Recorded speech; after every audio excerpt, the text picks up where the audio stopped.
Всем привет, ребята! С вами Алена, и со мной сегодня гостья Катя. Вы знали о том, что уже больше 20 лет на постсоветском пространстве существует программа FLEX – Future Leaders Exchange.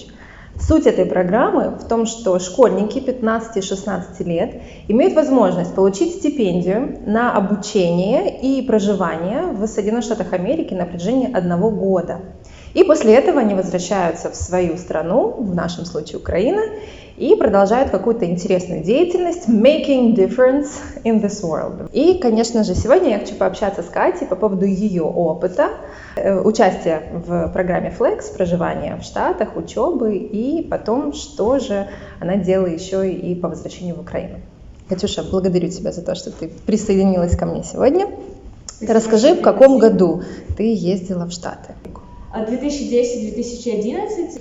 И в каком городе ты проходила в Украине это тестирование флекса? Вообще я сама родом с Южноукраинска, это Николаевская область, но так как у нас небольшой городок, то мы ездили в областной центр, в город Николаев, для прохождения всех 3 туров. Угу. И ты помнишь, когда вот ты узнала результаты, что ты стала финалисткой этой программы, вас собирали, да, как бы по результату тестирования, сколько вас было ребят, кто из Николаева готов был ехать в том году, в 2010 в Штаты?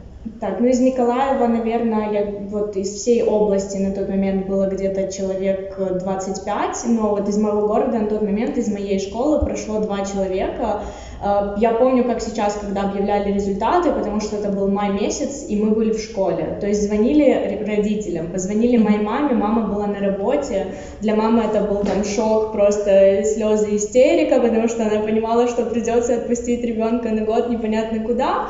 И я как сейчас помню, мы репетировали вот этот вот строевой марш в школе к 9 мая, и забегают мои одноклассники и говорят: Катя, ты едешь в Америку. А у меня телефон где-то там далеко в портфеле, то есть звонка от мамы я не слышу. Они мне это говорят, я говорю, что это, какая-то шутка, то есть там откуда вы знаете и так далее. И вот уже я сижу на уроке, и мне поступает звонок, и я там прошусь учителя выйти, и мне мама звонит и говорит: да, Кать, мне позвонили, ты стала финалисткой, в общем, все, пора, нужно говорить да или нет, там, давать свой ответ до конца дня.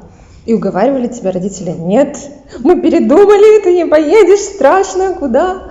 Для моих родителей это, конечно, был стресс. Я единственный ребенок в семье, то есть для них это вообще было непонятно, что происходит, что будет происходить. И потом уже, когда я прожила год в Штатах, моя мама до сих пор говорит, что для нее это был самый стрессовый период в жизни, что у нее, наверное, появилось несколько седых волосин. Но на тот момент, спасибо моим родителям, никто даже не подумал там сказать нет и так далее, потому что это действительно колоссальная возможность. И кто знает, когда еще такой шанс выпадет в жизни или нет, поэтому 100% да, было сразу же. Слава Богу. А твои одноклассники или ребята, которые знали, что ты будешь ехать в Штаты, было ли у них какое-то, может быть, предвзятое отношение, что, наверное, вы там поузнавали, как бы стать финалистами, с кем-то договорились? Было такое? Или все открыто приняли, что да, возможно, поехать бесплатно в Штаты с нашей стороны? Скажу честно, что было даже не со стороны одноклассников, вообще по городу, потому что, опять-таки, маленький городок, 40 тысяч населения, там разные слухи, разная информация, плюс у нас в тот год как-то очень много людей в первом туре еще поехало участвовать, то есть где-то человек 20, наверное, со всей школы, то есть у нас достаточно сильный преподаватель английского языка, и все решили попробовать свои силы, а прошло вот только 2 человека, получается, со всей школы, поэтому, конечно, да, у нас была еще такая легкая конкуренция, все хотели поехать, это понятно. То есть такие моменты были, но это было не критично, и я думаю, все прекрасно, кто хоть немножко, хоть раз слышал про программу FLEX, понимают, что никак ты не узнаешь заранее, что будет, не сможешь подготовиться, даже если захочешь, или что-то такое, то есть это даже не ЗНО, чтобы там какие-то тесты заранее проходить или еще что-то. Я думаю, в контексте коррупции, да, понимание, что это совсем другая система, то есть система самого государства Штатов отличается по honesty, integrity, и, соответственно, когда мы начинаем через свою призму считать, что где-то кто-то заплатил, то мы просто не понимаем основы системы, на которой она, да, формируется. Ну вот хорошо, ты, можем там перескочить сразу, да, ты подготовилась уже, вот вы вылетаете в августе, насколько я понимаю, да, вы ехали близко к началу учебного года. Вот твое было первое, расскажи, к какой семье ты ехала, то есть, да, кого ты ожидала, и вот твое первое впечатление о той семье, host family, принимающая семья, правильно было бы сказать, с которой ты живешь, дай бог, да, на протяжении всего своего пребывания в Штатах. Мне, наверное, повезло немножко больше, чем другим ребятам, потому что я одна из первых узнала про свою семью, так как у меня было такое понятие, как single host parent, то есть у меня была одна мама принимающая, это считается неполная семья, и еще плюс к этому у меня был double placement, это еще одна девочка-студент по обмену из Таиланда. Поэтому в таких вариантах мне нужно было подписать согласие, не мое, а моих родителей. Поэтому я узнала еще, наверное, где-то там за месяц-полтора о своей принимающей семье. Помимо этого, у меня у хост-мамы было еще 3 взрослых дочерей, у которых уже были свои семьи, то есть они там некоторые жили в другом штате, в другом городе, кто-то по соседству, у них уже тоже там были свои маленькие дети. В общем, они вот такой большой одной семьей приехали в аэропорт меня встречать. Поэтому, да, это, конечно, было очень интересно, но в то же время очень волнительно. Мне еще, скажем так, повезло. Мы все летели Киев-Вашингтон, и уже с Вашингтона нас там отправляли по своим городам, по своим штатам. И в Вашингтоне я познакомилась, на тот момент, сделала уточнение, еще участвовала Россия в программе Flex. Я познакомилась с девочкой из России, которая ехала в тот же город. И более того, у нас у всех у флотсов есть local coordinators на местах. И мой local coordinator, это была ее принимающая семья. То есть так совпало, я не знаю, это очень редко, наверное, бывает, что мы летели вместе, и я, как сейчас помню, вот мы уже идем забирать багаж в аэропорту, мы прилетели в аэропорт Солт-Лейк-Сити, штат Юта, и мы идем с ней вдвоем за руку, и такие не знаем, что ожидать. Вот просто это было настолько волнительно. И тут ты уже понимаешь, что вот со всех людей в аэропорту это стоят вот люди с шариками и с плакатами, вот значит тебе туда. Ну, конечно, первых там 2 дня вообще был шок. Во-первых, длительный перелет, там смена часовых поясов и так далее. Джетлэг вас настиг, да? Ты просто не понимаешь, что происходит, твоя хост-семья тебя везет там в какой-то ресторан поужинать, познакомиться, показать потом комнату и так далее, и у тебя просто вот круговорот такого всего в голове. А помимо этого ты еще хочешь связаться со своими родителями в Украине, сказать, что как минимум ты долетел, все хорошо. Вот. Ну, поэтому первые 2 дня, мне кажется, ты вообще такой немножко в космосе, не понимаешь, что происходит и где ты приземлился вообще. Да, я помню, что и тоже после какого-то первого, по всей видимости, похода в ресторан я сказала своей семье, я сейчас пойду отдохну пару часов, и проспала, по-моему, часов 12. Да, потому что напряжение, стресс свое дает. Ты приехала очень близко к началу учебного года или было еще время адаптироваться, как-то вот почувствовать, что к чему? У меня школа начиналась в Америке 20 августа, то есть немножко раньше, чем в Украине, и я прилетела буквально за 4 дня, то есть уже вот, ну, у них же там процесс в старшей школе, в high school заранее происходит, нужно выбрать классы, записаться и так далее. У меня это все было немножко ускорено, мы все как бы шли на уступки, потому что понимали, что exchange student, то есть буквально вот я прилетела, и следующие 2 дня у меня было на то, чтобы в школе выбрать классы, там записаться на кружки, пойти купить школьные принадлежности и буквально вот сразу там уйти в учебный процесс, наверное. Был ли предмет или несколько предметов, которые ты брала, которых не было в Украине, для тебя это было в новизну? Большинство, наверное. Во-первых, начну с того, что в Украине на тот момент, я в 10 классе полетела, у меня было, наверное, предметов 20 в целом, и все самой обязательные, да. А в Америке на семестр мне нужно было выбрать всего 8 предметов, которые у нас делились. У нас был Day A, Day B, и то есть там 4 предмета в этот день А, 4 предмета в день Б. То есть, ну, для меня это первое, наверное, было, что шок, потому что 28 предметов, ну, понятно. И выбрать можно было очень разные предметы, то есть у меня опять-таки был, скажем так, ну, возможно, небольшой плюс.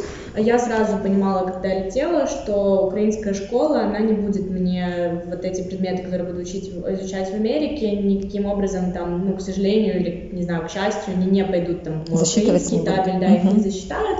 И поэтому у меня был такой, скажем так, более разнообразный выбор. Я могла выбирать там классы, которые, ну, не знаю, более такие, скажем, по фану, там, еще что-то, то есть то, что я бы там в Украине, в принципе, их не существует, и я бы не позволила себе их выбрать.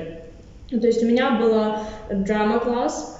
Я потом после этого, мало того, что это полноценный предмет, после этого я еще записалась в театральную там группу в школе тоже. Мы активно участвовали в постановках, мы поставили 2 больших постановки за год, то есть там тоже ездили по соседним школам с ними.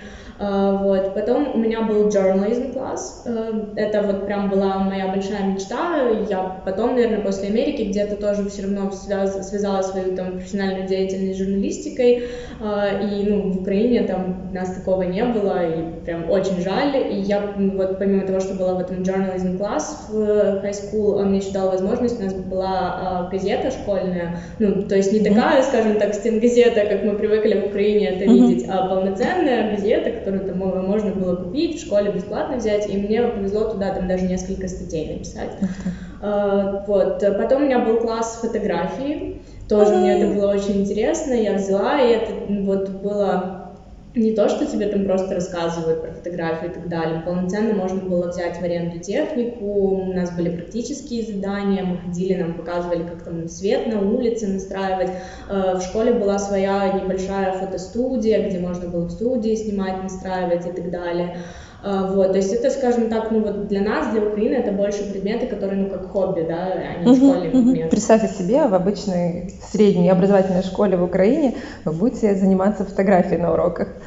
Вот, ну и я брала еще, конечно, у меня были обязательные предметы, как для студента по обмену, это English Language и US History. Но при этом и их тоже можно было выбрать в качестве ранжирования, да? Можно было взять, скажем, супер продвинутый английский, а можно было взять средний. Да, было такое, но это тоже, я могу сказать, что это колоссальное отличие от того, как у нас преподаются данные уроки, то есть, ну, еще там история куда ни шло, это у меня был такой преподаватель, у которого там был свой YouTube-канал, он там мог танцевать во время уроков, там изображать какие-то танцы ритуальные и так далее, это урок истории. А на английском вот мы привыкли, наверное, ну что, вот как мы там украинский язык учим, это грамматика, это вот все вот это вот. У меня на английском, у меня был English там advanced level, то есть достаточно продвинутый, мы читали целый семестр книжку, которую вот мы прочитали там главу дома, главу на уроке, и мы ее разбираем, потом пишем по ней эссе. Более того, я как сейчас помню, у меня тогда первый семестр, это была книжка The Hunger Games, которая уже потом пришла в Украину и стала мега популярной там с кино и так далее. Ну, то есть, как по мне кажется, это какая-то современная литература. Да. В украинской школе мы больше классику изучаем, правильно? И для меня тогда был тоже это легкий шок, что вот мы пришли, нам выдали всем эти книжки, и мы по ним учим там это урок английского идет. То есть даже такие, казалось бы, банальные предметы, они шли абсолютно по другой программе. У меня была математика тоже, я просто типичный гуманитарий, я не люблю все, что связано с цифрами, но я решила выбрать там какой-то средний уровень, то есть все предметы можно выбирать по уровням. Я выбрала средний уровень, чтобы просто не забыть, как это происходит, и то потом мне мой учитель посоветовал поменять, потому что он сказал, что для меня это там, очень легко. На секундочку, в Америке классы у меня были в школе смешанные, то есть я была в 10 классе, но со мной в одном классе могли оказаться и 11 класс, и 12 класс там, то есть они решили в 12 классе себе там тоже подучить там алгебру и пошли в 12 классе, и для меня было очень забавно, я там скидывала своему учителю математики в Украине, когда там в 12 классе в Америке на математике можно столбик умножать, учиться, то есть то, что в нашей программе украинской это там 4-5 класс, допустим. Вот. У меня еще была биология, мы препарировали лягушек, у нас было вот все вот на экспериментах и так далее, не просто учебники и прочее, то есть все предметы, даже если это стандартный какой-то предмет, он очень отличался от того, как в Украине это делается. Какой самый любимый предмет у тебя был из всех?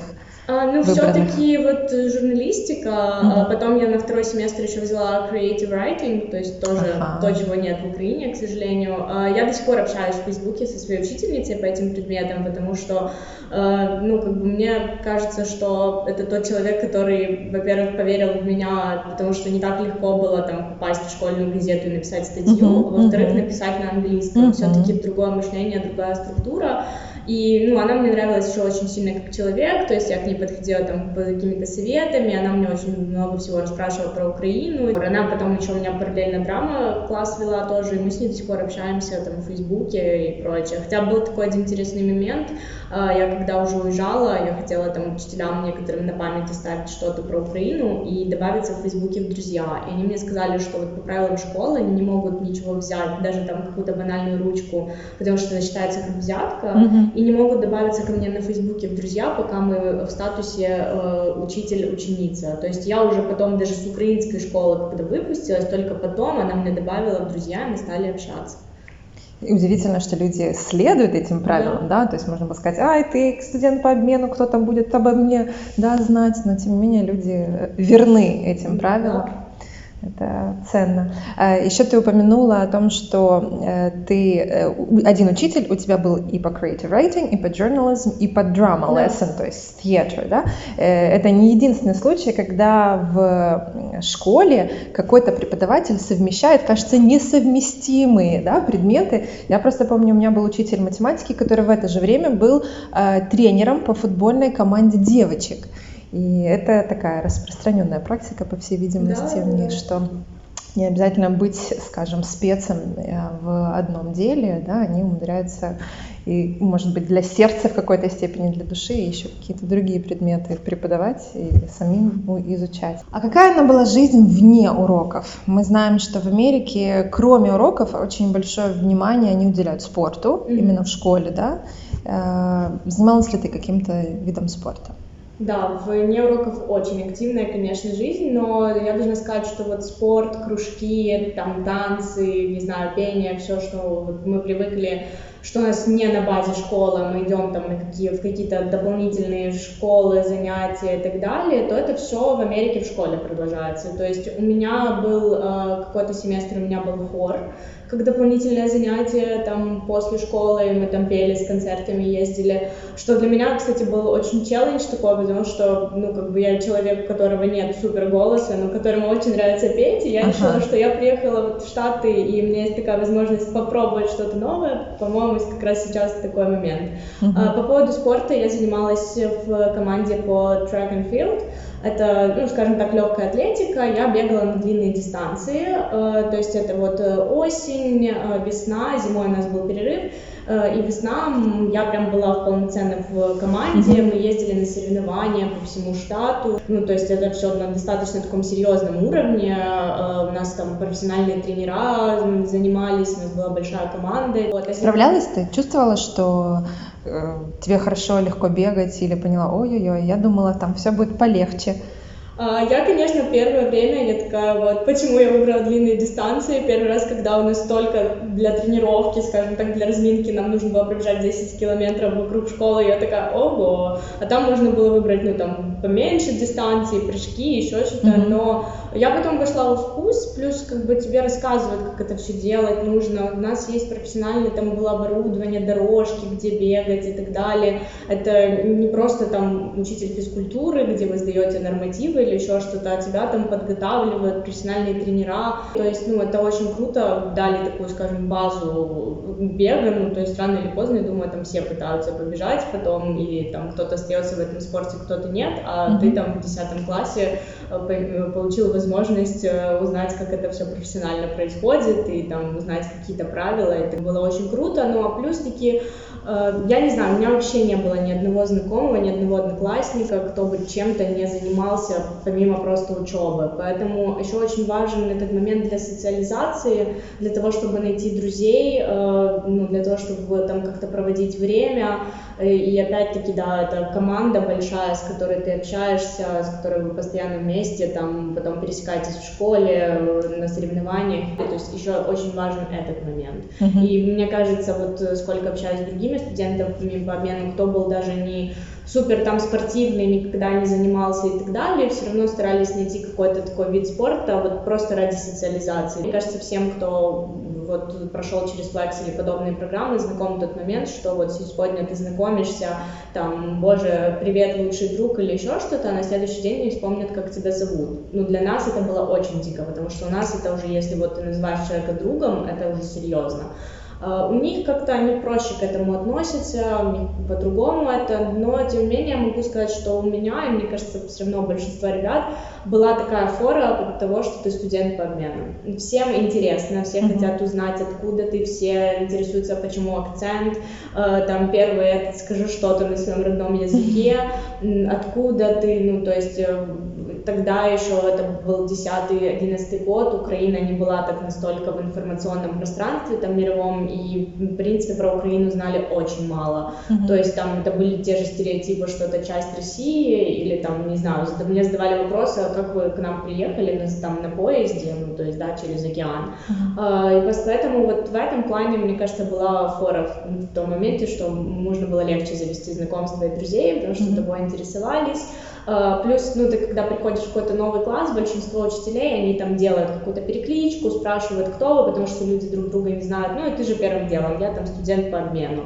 А еще по правилам Флекса, ну, очень было там поощрялось, если ты делал какие-то презентации про Украину, там, про себя и так далее, то есть все узнавали, что в школе есть каждый год там студенты по обмену с разных стран и хотели с ними познакомиться. Вот, поэтому как бы меня принимали, с этим не было проблем, в общем, не было такой проблемы там подсесть кому-то просто в обед за столик и там представиться. Было понятие, которому нас учили, подготавливали перед поездкой, это homesickness. Был ли у тебя момент, когда ты почувствовала, что вот дошло, что ты уже homesick, и, может быть, оно было связано вот как раз-таки с этим пониманием дружбы, что не было человека, с которым можно было быть достаточно близким? Я с Тамарой хожу парой, да, в американской школе. Или, может быть, в семье тоже какие-то начались периоды, когда вот ты чувствуешь, что ну не так, как дома, а так домой хочется.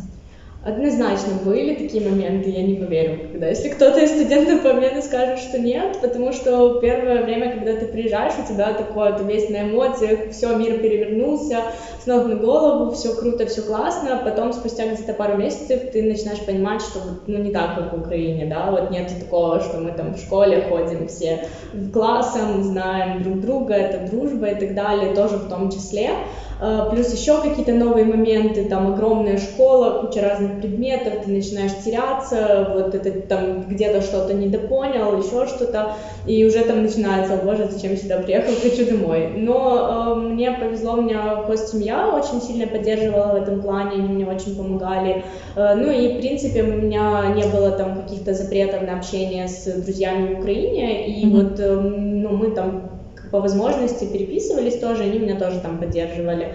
И ну, как-то и потом все равно это быстро проходит, если ты активен в американской школе. Вот потом ты там записался туда, пошел туда, все равно уже с кем-то общаешься, вы там поехали где-то в кино, еще что-то. У тебя элементарно в какой-то момент просто нет времени. Наверное, потом второй такой этап, который наступает, это Рождество и Новый год. Потому что это такой, да, семейный праздник, там в Украине это отмечается, все по-другому, там, да, и вот мы просто там, помню, Рождество, Новый год, мы сидели и такие, о боже, оливье, салат с крабовых палочек, там, да, но опять-таки тоже семья помогла. И уже на тот момент все равно появляются друзья, и вот, например, если в Америке больше празднуют Рождество, а там Новый год, вот такое, то ну, мы Новый год поехали уже с американскими там друзьями отмечать, то есть все равно была там какая-то вечеринка, и так, ну, поэтому, в принципе, это реально с этим справиться, главное не закрываться в себе, там, и понимать, что тебе дано там 9 месяцев вот этой вот жизни, нужно взять все по максимуму, а потом, мне кажется, уже после Нового года уже наступает такой период, когда ты уже не хочешь просто уезжать, у тебя уже все, там сложилась жизнь, и начинают приходить на e-mail письма о том, что вы должны выбрать там дату отлета, и ты такой, боже, можно, чтобы это просто там была самая последняя дата? Чтобы лето не кончалось. Да. А были какие-то сложности в семье? Ты сказала, что тебя семья поддерживала, host family, да? Но были ли какие-то тоже периоды, когда ты вдруг столкнулась с тоже культурным моментом быта американского? Я думаю, да, ну, у нас, конечно, все решилось, опять-таки, потому что мы поговорили, но вот какие-то элементарные бытовые вещи, просто ты когда там, у них другое восприятие. И мне кажется, что у них подростки более самостоятельные, ну, по крайней мере, если там на моем личном примере, то есть я там единственный ребенок у себя в украинской семье, которому уделяли там максимум внимания, и, ну, там, я буду откровенна, у меня могло быть такое, что у меня мама с утра будет в школу, там, с завтраком мне помогает и так далее. Здесь у тебя полная самостоятельность, то есть у меня хоть мама уходила в 5:30 утра уже на работу, ты сам себе там находил, что завтракать, и, как правило, вот это тоже там какие-то хлопья, бутерброд и все, ну, то есть нету там, тебе никто не будет борщ, вареники подавать, и потом ты сам добираешься в школу, то есть вот такие моменты, я не могу сказать, что это были прям какие-то проблемы, но это просто было очень в новинку, скажем так. Вот, то же самое, что там постоянно нужно предупреждать хост родителей где-то что-то, и, то есть вроде бы как они тебе дают больше самостоятельность, но в то же время у тебя есть какие-то правила и лимиты, то есть, ну, как бы в украинской семье они тоже есть, но пока ты в школе, там у тебя родители знают, что ты в школе, и все хорошо, а здесь там прям я там иду после школы на матч, еще что-то нужно предупредить, там я там буду тогда-то, там в школе какая-то вечеринка, нужно предупредить, и можно быть готовым к тому, что тебя попросят не идти, потому что либо просто не хотят, ну, там могут не доверять компании, с которой ты идешь, еще что-то, или там у вас запланировано другое времяпровождения на этот момент.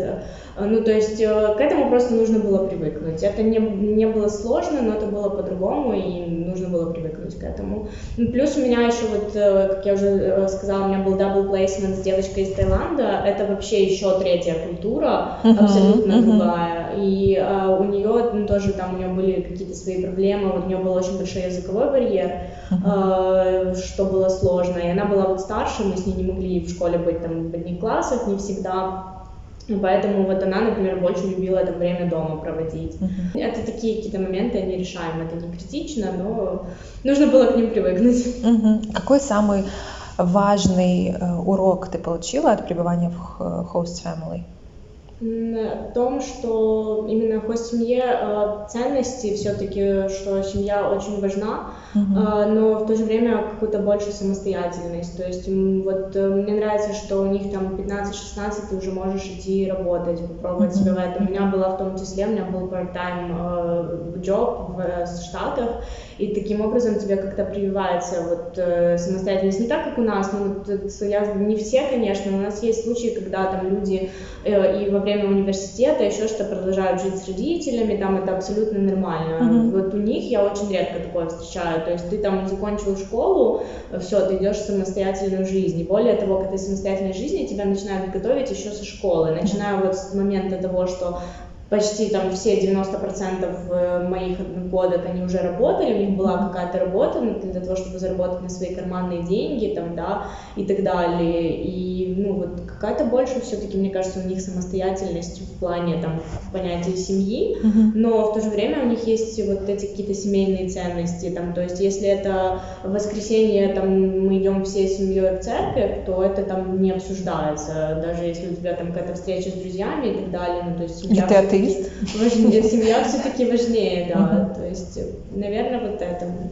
Как ты упомянула, вы ходили в церковь, как ты восприняла, была ли разница между твоей религиозной жизнью в Украине и твоей религиозной жизнью в Америке, и ты это восприняла как часть опыта, или же ты вовлеклась и поняла, что этого мне не хватало? Была большая колоссальная разница, то есть в Украине, что тогда, ну, там, на тот момент, в принципе, мы ходили там в церковь с родителями, там, Рождество, Пасха, ну, то есть такие праздники, а здесь у меня хост-семья ходила каждое воскресенье, и они мне не навязывали, не пригласили пойти с ними, хотя бы просто послушать, попробовать, и мы сходили несколько раз, мне, в принципе, понравилось, это была другая религия, я с ней была знакома до этого, и она там не очень распространена в Украине, и для меня это было вот прям удивление в новинку. Во-первых, у меня там в церкви рок-песни пели, рок-баллады прям вот во время там службы. Во-вторых, это опять-таки была классная возможность познакомиться с новыми людьми. У меня еще на базе церкви была такой типа youth group, то есть моего возраста, где собирались там дети, подростки, и можно было еще с ними проводить время. Вот я потом, мне понравилось, я еще каждую среду вечером, ну там старалась каждую среду еще на этот youth group ездила, и у нас было там просмотр фильмов в церкви, там какие-то книжки мы читали, еще что-то. У нас была как-то пижамная вечеринка прям в церкви, ну то есть это же вообще нонсенс. Там мы с ними ездили в какие-то поездки. То есть мне не навязывали, когда был момент, что вот они там молились или еще что-то, мне разрешали, например, там, ну, если я чувствую себя некомфортно, отойти или там не участвовать в этом. Но в целом я это воспринимала как возможность познакомиться с классными ребятами, еще вот так вот проводить время и как просто узнать еще что-то больше про другую религию, там, просто там, расширить свое мировоззрение. У меня точно так же, вот у меня штат был, где Юта, где 80% мормоны, то есть еще другая религия, и у меня были local coordinators, как раз мормоны, и вот я еще пару раз ходила с ними в их церковь.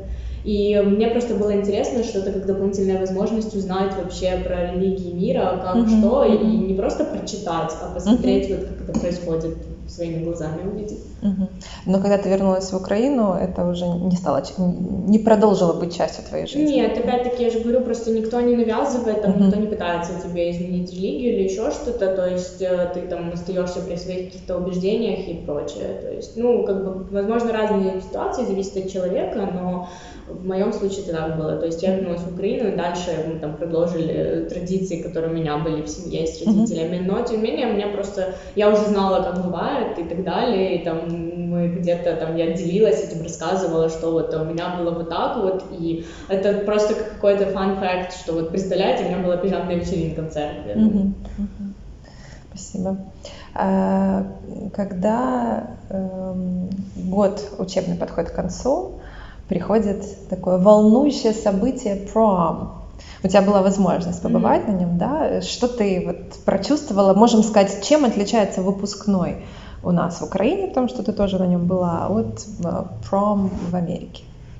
Ну, пром это все-таки как-то вот у нас выпускной в Украине это сразу официальная часть, там, да, вручение, и сразу вы едете там на танцы, грубо говоря. У них как-то все-таки есть разделение. Мне кажется все-таки, что graduation у них это более такая важная часть, то есть на пром еще может кто-то пойти, кто-то не пойти, а на graduation идут все. Пром это очень круто и очень весело. Мне кажется, что это вот еще только ты в Штаты едешь, ты уже знаешь, что я хочу поехать на пром или там пойти, и ты ждешь, кто тебя пригласит, в какой компании ты пойдешь. Ну, то есть я не могу сказать, что это что-то там такое глобальное, но мне кажется, что это вот то, что ты точно хочешь получить этот experience, пока ты в Штатах. Посмотреть, как оно происходит. Ну, у нас, например, школа не снимала там ничего отдельно. У нас прям вот в школе был большой зал, и украсили зал, выделили зал, и там все это происходило. Ну, то есть, конечно, я помню, у меня до сих пор есть фотографии, как мы собирались, там просто у нас была компания, там кто едет парами своими, мы собирались там у меня дома, это было вот просто, там девочки делали прически, мальчики там тоже, то есть вот именно сам кайф вот этого момента, и потом все едут просто на танцы, ну, то есть там могут заехать в ресторан, еще куда-то, и потом едут на танцы, это обязательно там профессиональный фотограф, платья, там, пышные, какие хочешь, там, каблуки, наверное, это первый последний раз, когда я видела своих американских подруг на каблуках, которые потом просто в конце вечера снимались и там либо босиком шли танцы, либо переодевались в кроссовки и так далее, то есть, ну, это очень весело, это классно, но это опять-таки вот, особенно когда это уже под конец года, и когда у тебя уже вот все-таки сформировалась вот этот friendship, когда есть какие-то связи там, и ты уже, ну, знаешь, там, близко своих друзей и так далее, это вот просто как, не знаю, как финальный аккорд в Штатах, это прям очень круто, ну, то есть это теплые эмоции всегда, когда ты вспоминаешь об этом. Хорошо. Когда возвращаешься сюда, приходится окунуться в привычную, по сути, атмосферу, но из-за того, что вот у тебя был целый год опыта в Америке, ты начинаешь воспринимать свою культуру в какой-то степени как иностранную, foreign, да, такую чужеземную. Вот что было основным челлендж для адаптации здесь уже на Украине? Какой был самый первый культурный шок? Ну, наверное, первый культурный шок, когда ты приезжаешь еще в Борисполь, и потом едешь по неровным дорогам. Дороги. Это было первое удивление, вот. Но потом я еще, когда вернулась, я доучивалась 11 класс в украинской школе. И я, когда начала учиться, во-первых, я сразу заметила за собой какую-то большую активность, потому что вот когда ты провел настолько насыщенный активный год там, не зависит, наверное, даже от страны. Ты просто хочешь продолжать это. Ты уже попробовал, как можно по-другому, и ты такой, вот, я хочу это продолжить, потому что я вижу, как ты растешь, как я там расту от этого, какие у меня плюсы, benefits, скажем так. Ну, а как я уже сказала, в Украине как? В школе ты отучился учебный процесс, и дальше там уже твои какие-то собственные дела. И я вот когда приехала, мне очень хотелось донести вот эту культуру, что в школе тоже можно быть активным, что можно там создавать какой-то школьный парламент. Вот я прям просто приставала, у меня был там педагог по культурным массовым мероприятиям каким-то, я просто весь 11 класс за ней бегала о том, что давайте, у нас же есть возможность выпускать школьную газету, и будем там писать типа статьи, новости какие-то про школу и так далее. Мы действительно, это делали, там пару выпусков у нас было, хотя я видела, что активно этим занимаюсь только я, и я вот просто за ней реально носилась там в любую свободную перемену, и мне кажется, она до сих пор меня там вспоминает не злым тихим, скажем так, хотя, в школе эта инициатива вроде как нравилась, и активно заниматься этим никто особо не хотел. Вот, и у меня была возможность там не в школе, но, например, на фоне города у нас был школьный парламент, я сразу же в 11 классе я провела там весь год, мы делали какие-то мероприятия уже на таком городском уровне. И у меня вот была сложность того, что не все такие инициативы и не все вот то, что ты делаешь, оно не понималось. Даже не то, что там учителями и так далее, иногда твоими же одноклассниками, которые, в принципе, твоего же возраста, и ты делаешь там какие-то идеи, инициативы, которые им тоже идут на пользу. И ты вот поменялся где-то, да, у тебя поменялось мировоззрение, но ты для себя остался ты все равно. А для людей, вот ты приехал, весь такой начал там активную деятельность и так далее, и люди не всегда это понимают, то есть относятся как-то с настороженностью такой. У меня вот даже была моя учительница любимая в школе в украинской, которая сказала, говорит, ты просто с собой не замечаешь, как ты изменилась. И как ты приехала, и как тебя иногда тяжело сейчас воспринимать вот такую вот другую. Поэтому, наверное, у меня возникли все-таки какие-то сложности в общении, в том плане, что мне было сложно объяснить, почему так произошло, и почему вот теперь у меня такая позиция, и почему хочется делать вот так. То есть основной, можно сказать, основной первый evidence, да, основное первое доказательство того, что ты была в Штатах, это твой драйв по возвращению, когда тебе хотелось что-то вокруг себя менять. А когда ты возвращаешься в Украину, то тебя Flex не просто выпускает в открытый мир, да, а все-таки немножко бережет, и ты подключаешься к community, Flex community, да, становишься эламником, выпускником этой программы, где ты, может быть, в какой-то степени можешь выпустить свой пар и поучаствовать. Участвовали ли ты активно, вот, когда ты была еще в Южноукраинске, или уже больше, когда начала учиться в университете? То есть к какой Flex Community ты присоединилась, и что вы могли вот на тот момент твоего опыта реализовать? Да, ты получаешь такой почетный статус, скажем так, Flex выпускника, и, конечно, немного, наверное, тяжелее делать это в таких маленьких городках, потому что ты далеко от основного статуса там Flex, ты далеко от Киева или даже каких-то областных центров, но Flex дает такую возможность податься на какие-то гранты, и просто у тебя есть какая-то идея проекта, ты хочешь реализовать, ты можешь обратиться всегда к команде там Flex, American Councils, и тебя всегда будут стараться поддерживать. Поэтому какие-то такие, как я уже сказала в самом начале, я со своей школы не одна была, кто ездил по Flex, и мы старались объединяться и делать там какие-то банальные штуки, типа акцию, там, пойти почистить речку, там, clean up day, то есть Flex, во-первых, всегда ты делал промоушен какой-то с ваших мероприятий, во-вторых, если там даже нужна была какая-то минимальная финансовая помощь, закупить, не знаю, мешки, там, перчатки, они всегда шли и помогали в этом плане. Я, в принципе, всегда старалась ходить на все флекс-ивенты, потому что это интересно, это там какой-то свой нетворкинг, скажем так. Вот, и плюс есть возможность у аламников там стать meet-and-greeter'ом, то есть тем человеком, который встречает там с аэропорта, забирает и так далее, это очень интересно. Вот, какие-то там на ПДО быть, teacher assistant и прочее, то есть я в этом всем участвовала, ну и потом как-то спустя определенное время мне еще довелось поработать непосредственно в American Council on Flex, увидеть все настолько ты уже воодушевилась всем флексом, всем, что сделал флекс в твоей жизни, что ты дошла уже до желания работать как раз над тем, чтобы отправлять других ребят во флекс. Какой вот опыт у тебя был в этом? Какие были интересные инсайты, как ты сказала, увидеть кухню изнутри? Да, мне очень понравилось, я проработала почти 2 года, то есть успела, скажем так, выпустить несколько поколений потом, и я еще помню просто вот 10 лет назад, когда меня родители забирали в аэропорту Борисполь, я вижу этих людей, которые там в красных черных футболках Flex с надписью Staff, и я понимаю, что вот я хочу когда-то стоять на их месте в этой футболке. Мне было, во-первых, интересно получить возможность поработать в международной организации, во-вторых, действительно посмотреть на все, как это происходит изнутри, как тебя отбирают, как тебя привозят, и вот вообще весь полный цикл, скажем так. До сих пор считаю, что это один из моих лучших опытов в плане работы. И почему?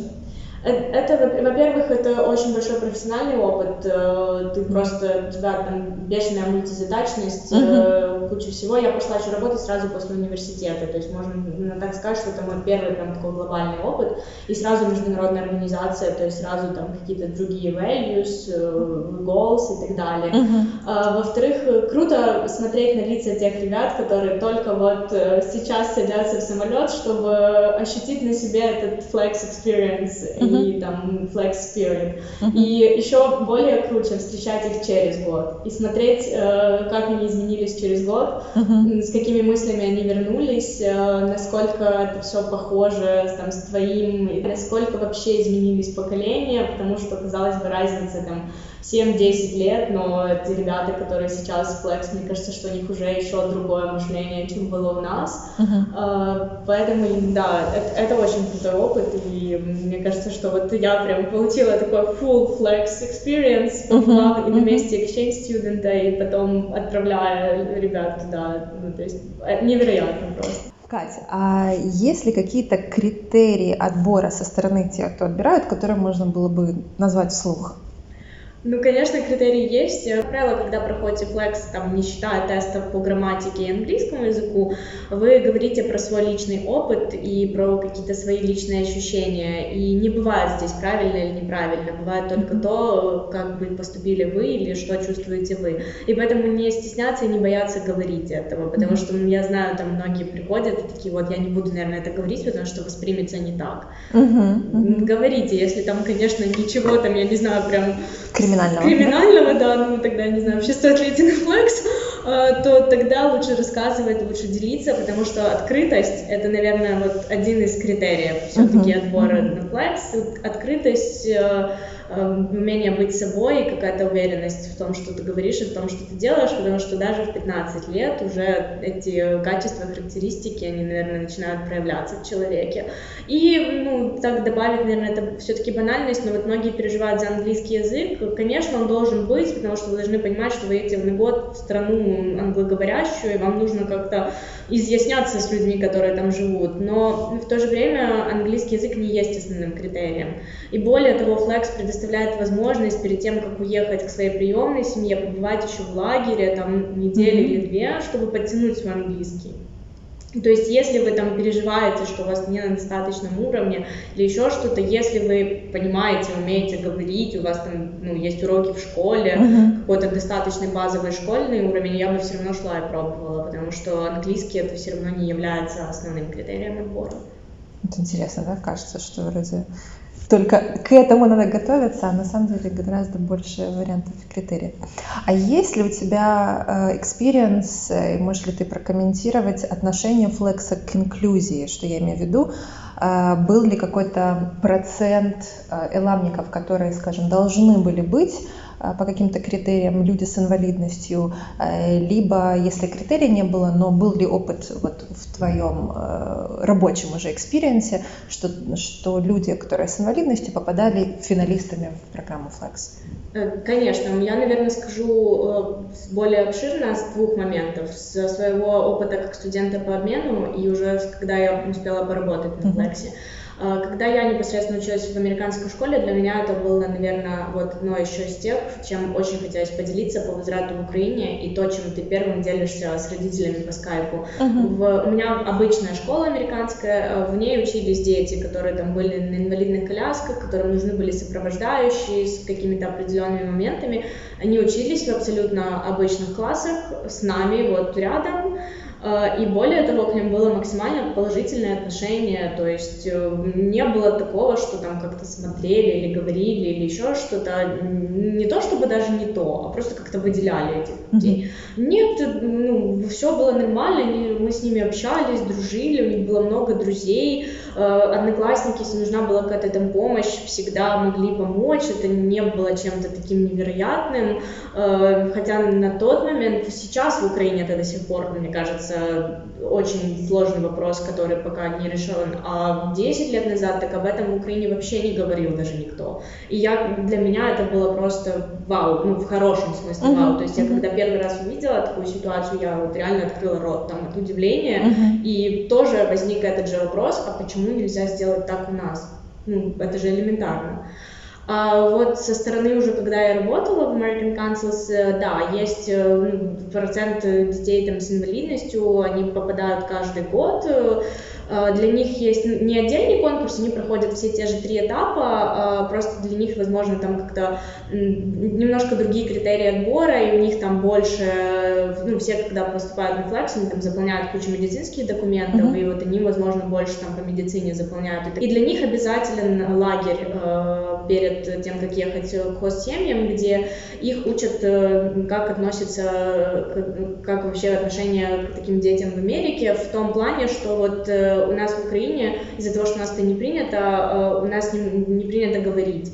Вот у них главный принцип этого лагеря — научить, что если тебе нужна помощь, ты, например, передвигаешься на инвалидной коляске, или тебе нужна помощь с передвижением, это нормально об этом сказать. Подъехать к учителю, там, к любому человеку, которого ты в школе встретил, и говоришь, вот, извини, мне там нужно вот просто помочь, потому что у нас это не принято, и у нас там, я лично общалась там, да, с такими детьми, они такие говорят, как это я в Украине там подъеду и просто там начну говорить, на меня либо начнут там пальцем показывать, либо просто отойдут, в лучшем случае действительно помогут. А в Америке их учат тому, что говорите, это абсолютно окей, типа, это то же самое, что я там, не знаю, подойду, ручку попрошу у кого-то. Common practice. Да, обычно, поэтому, да, они проходят постоянно, каждый год, и это вообще не проблема, то есть, единственное, что у них дополнительно есть этот лагерь там. Это даже плюс, то есть это такая психологическая подготовка для жизни в Америке в положительном смысле, то есть они начинают тоже, наверное, больше открываться, да, на этапах этого лагеря. То есть момент того, что если у детей, у ребят есть какие-то вопросы медицинские, это не должно останавливать. Если у тебя, да, скажем, нету каких-то органов тела или что-то работает со сбоями, это никак не влияет на отбор и на возможность стать финалистом. Более того, я считаю, что для родителей, что для таких ребят это очень крутой шанс. Я просто общалась лично и с родителями, у меня мальчик с моей украинской школы ездил. Это шанс, я, наверное, понимаю прекрасно родителей, что это еще в 2 раза больше волнения в таком случае, но для детей это очень, для подростков, крутой шанс реализовать себя и понять, что у тебя нет никаких барьеров, никаких преград для реализации, для жизни, там, для того, чтобы ходить на кружки, танцевать, петь или еще что-то. Я общаюсь с этими ребятами, когда они уже приехали со Штатов, они там сейчас студенты, выпускники в ЛНЗ и так далее. И, блин, это круто, ну, то есть... Не чувствуют себя по-другому. Да, у них нет никаких ни комплексов, ничего, то есть там, почему это я, ну, то есть не ходят на все те же занятия, мы там общаемся. К сожалению, я понимаю, далеко не распространенная практика в Украине, то есть не каждый так себя ведет и прочее, то есть я думаю, что Flex дает им возможность раскрыться в таком плане, это очень круто на самом деле. Да, спасибо. Какой для тебя самый большой contribution, который Flex привнес в твою жизнь? Вот на данный момент, да, вот у тебя уже был опыт работы во Flex, он закончился, да, какое-то время назад, но вот на данный момент, скажем, вспоминая всю этот путь, то что сыграл Flex в твоей жизни? Какую роль? Ну, колоссальную. Сложно, наверное, переоценить, недооценить эту роль. Это действительно очень круто. Во-первых, это расширение культуры, расширение мировоззрения. И почему мне всегда казалось, что Flex — это все-таки более такой valuable experience, чем когда ты, например, едешь уже по каким-то программам в университете, потому что в 15 у тебя еще начинает формироваться там личность, сознание и так далее, и когда ты проходишь через такой большой, огромный челлендж, это очень круто влияет на тебя. И второе, ну, я сейчас тоже общаюсь очень много с Flex-аламниками, и мне кажется, что Flex влияет на твою какую-то позицию в обществе, потому что я горжусь ребятами, которых я знаю с Flex, это невероятные проекты сейчас, они делают просто такие крутые вещи, и это, я имею в виду, это, ну, в различных сферах, но особенно очень круто видно это в каких-то общественных сферах, там, общественной деятельности и то, что улучшает нашу страну.